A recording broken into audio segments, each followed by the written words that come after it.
متزلزل سفارتی، سیاسی اور اخلاقی حمایت کا اعادہ کیا گیا۔ شرکا کا کہنا تھا کہ خطے میں حقیقی اور پائیدار امن و استحکام کا انحصار کشمیری عوام کو حق خود ارادیت دینے پر منحصر ہے۔ کشمیریوں کو سلامتی کونسل کی قراردادوں کے مطابق ان کا ناقابل تنسیق حق خود ارادیت دیا جائے۔ ISPR کے مطابق فورم نے مقبوضہ جموں و کشمیر میں جاری انسانی حقوق کی سنگین خلاف ورزیوں کی سخت الفاظ میں مذمت کی۔ فورم نے مقبوضہ کشمیر میں یک طرفہ آبادیاتی تبدیلی کی پالیسیوں کو بھی مسترد کر دیا۔ کانفرنس میں سندھ طاس معاہدے کے حوالے سے ہندوستان کے بیانات کا نوٹس لینا بھی قومی مفادات کے تحفظ کا ایک اہم اظہار ہے۔ پانی اب صرف قدرتی وسیلہ نہیں رہا بلکہ مستقبل کی عالمی سیاست، معیشت اور سلامتی کا بنیادی مسئلہ بنتا جا رہا ہے۔ ایسے حالات میں پاکستان کے آبی حقوق کا تحفظ محض زرعی ضرورت نہیں بلکہ قومی بقا سے وابستہ معاملہ ہے۔ اس مسئلے پر قومی اتفاق رائے ناگزیر ہے کیونکہ پانی پر کوئی بھی سمجھوتہ آنے والی نسلوں کے مستقبل پر سمجھوتے کے مترادف ہوگا۔ کور کمانڈرز کانفرنس میں مسئلہ کشمیر کے بارے میں دو ٹوک موقف کا اعادہ بھی پاکستان کی مستقل قومی پالیسی کی توثیق ہے۔ عسکری قیادت کا کہنا تھا کہ خطے میں پائیدار امن اسی وقت ممکن ہے جب اقوام متحدہ کی متعلقہ قراردادوں کے مطابق کشمیری عوام کو ان کا حق خود ارادیت دیا جائے گا۔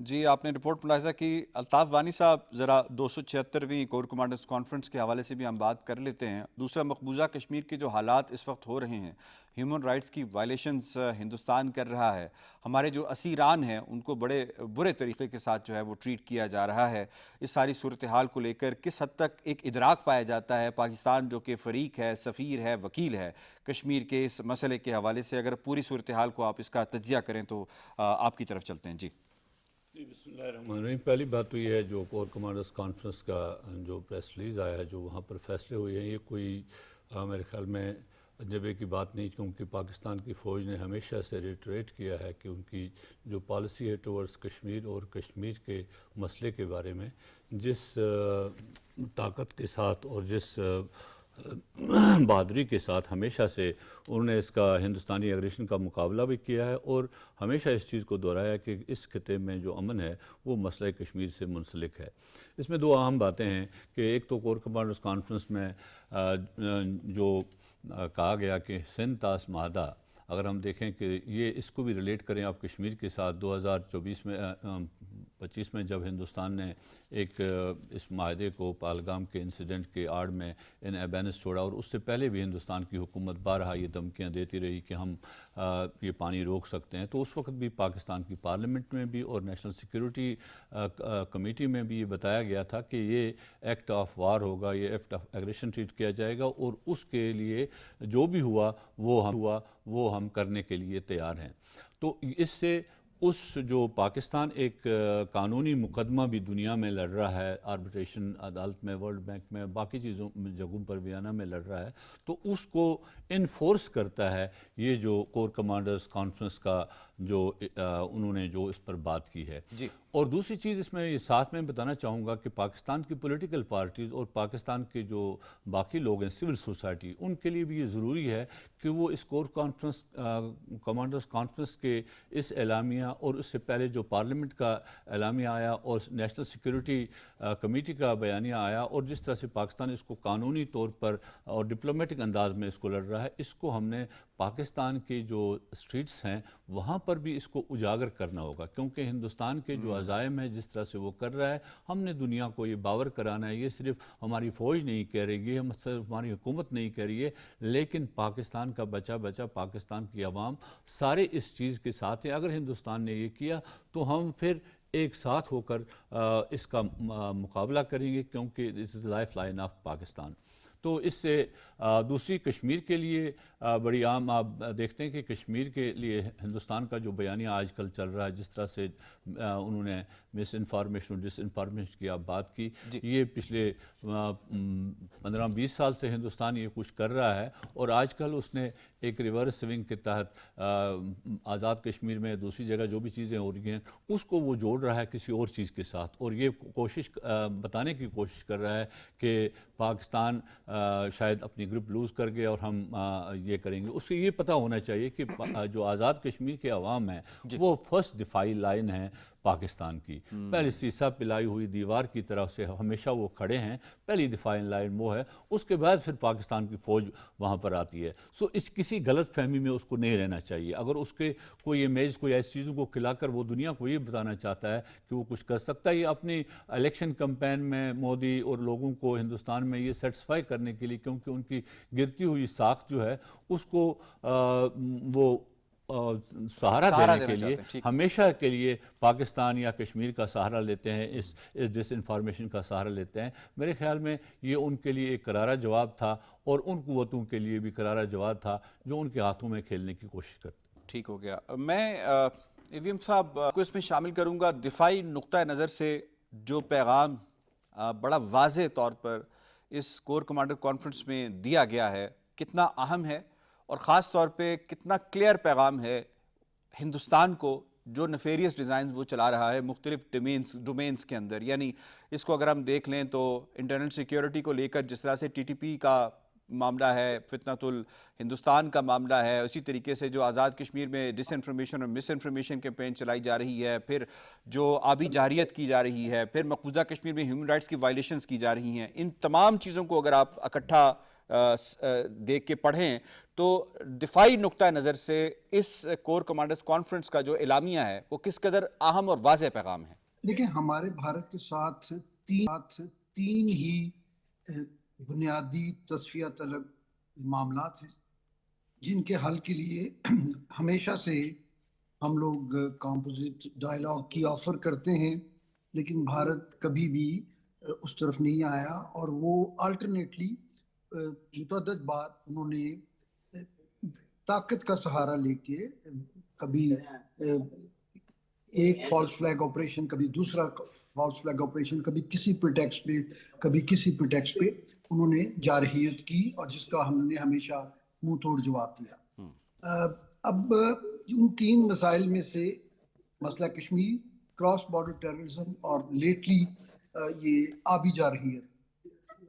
اب اگر ہم اس معاملے کو دیکھیں تو جب ہم کمپریہنسو نیشنل سیکیورٹی کی بات کرتے ہیں تو واٹر سیکیورٹی اور پھر واٹر کے حوالے سے جو پانی کے جتنے ذخائر ہوتے ہیں وہ بسا اوقات ہائیڈل پاور کے حساب سے وہ ڈائریکٹلی انرجی سیکیورٹی کو بھی کنٹریبیوٹ کرتے ہیں.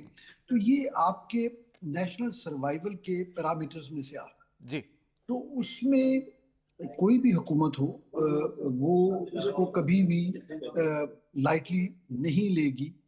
میں یہ سمجھتا ہوں کہ بدقسمتی سے ماضی میں ہم نے شاید اس مسئلے کو اتنی پرائرٹی پہ ہینڈل نہیں کیا, جس کی بنیاد پہ بھارت کو وہ جو ہے انکریجمنٹ رہی, یا وہ اپنے وہ جو ایکسٹرا جی 9 سے 10 اس نے پروجیکٹس بنا لیے جی اس کے اوپر. اب یقیناً وہ رتل ہے اور دوسرا ہے کشن گنگا ہے اور باقی جو پروجیکٹس ہیں.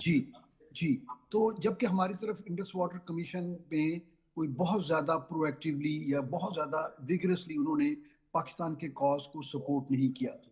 لیکن اب جب یہ انہوں نے اس معاہدے کو یونیلیٹرلی اور انلیگلی انہوں نے ہیلڈ ان دی بیس کیا, تو پھر پاکستان کی مسلح افواج نے اس مسئلے کو آپ یہ کہہ لیجیے کہ اس کی اونرشپ زیادہ اگریسیولی ہماری مسلح افواج نے لی.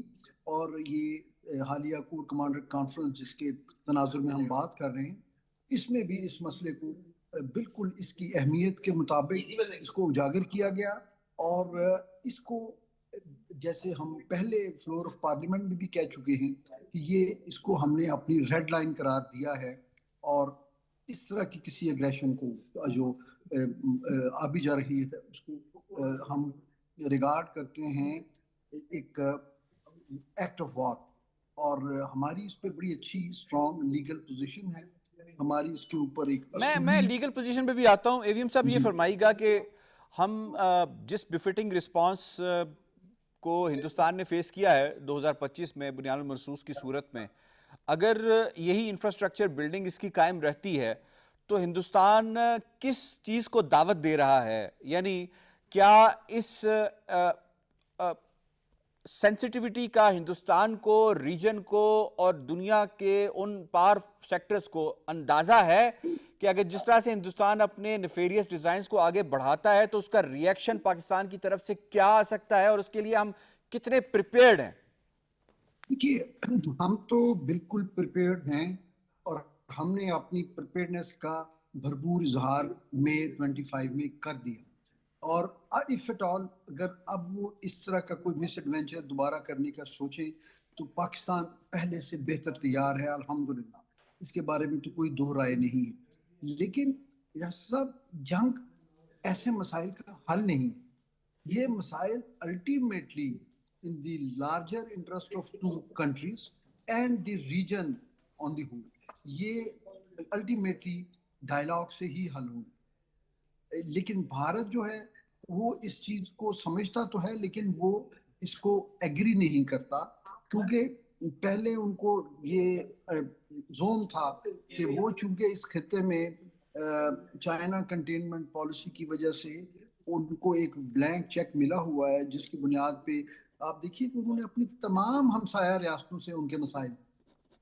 اور جس یعنی اس میں ایک دلچسپ بات یہ ہے کہ جو rights being a low riparian country ہم کنٹیسٹ کر رہے ہیں کشمیر کے پانی کے حوالے سے، وہ جو چائنا سے جو دریا انڈیا میں آتے ہیں، برہما پترا، بڑا چائنا امپورٹنٹ سے آپ نے پوائنٹ اس پہ ریز کیا۔ میں یہی پوائنٹ جو ہے وہ اسما شاکر خواجہ صاحبہ کرتا ہوں۔ ڈاکٹر اسما شاکر خواجہ صاحبہ، ایک تو ذرا آپ کا انالیسس چاہیے ہوگا 276ویں کور کمانڈر کانفرنس پہ، کور کمانڈر کانفرنس ریگولرلی ہوتی ہیں، لیکن اس کور کمانڈر کانفرنس کے اندر ہمیں یعنی کلیئر میسج جو ہے وہ بینگ اے میڈیا پرسن مجھے تو نظر آیا ہے کہ بہت کلیئر میسج دیا گیا ہے، ہندوستان کو دیا گیا ہے، اسی طریقے سے جتنے بھی باقی معاملات ہیں اس کے اندر اس کو ایڈریس بھی کیا گیا ہے اس حوالے سے۔ تو ذرا اس پہ بھی آپ کا تجزیہ چاہیے گا۔ دوسرا یہ بتائیے گا کہ جو ہندوستان جس طرح کی حرکتیں کر رہا ہے تو پاکستان نہ صرف اس پر لیگل پوزیشن بھی، پاکستان لیگل پروسیڈنگز بھی کر رہا ہے، اس کے ساتھ ساتھ پاکستان دنیا کو بھی یہ بتا رہا ہے۔ ابھی ایک جو سیمینار ہوا یہاں پہ انڈس واٹر ٹریٹی کے حوالے سے، اور اس میں جو اہم شخصیات آئیں جس میں ڈاکٹر وکٹر باؤ بھی آئے، اور انہوں نے جو یہاں پہ کلیئر میسج دیا اپر رائپیرین اور لوور رائپیرین کے حوالے سے، اور ہندوستان کو یہ آئینہ دکھایا کہ تم اپر رائپیرین نہیں ہو، تمہارے اوپر بھی ایک اپر رائپیرین ہے اور وہ چائنا ہے۔ تو ذرا اس پہ ذرا بتائیے گا کہ اگر ہندوستان اس طرح کی کوئی حرکت کرتا ہے تو ہندوستان کو کیا نوشتہ دیوار پڑھ لینا چاہیے کہ اس کے ساتھ پھر کیا ہو سکتا ہے؟ جی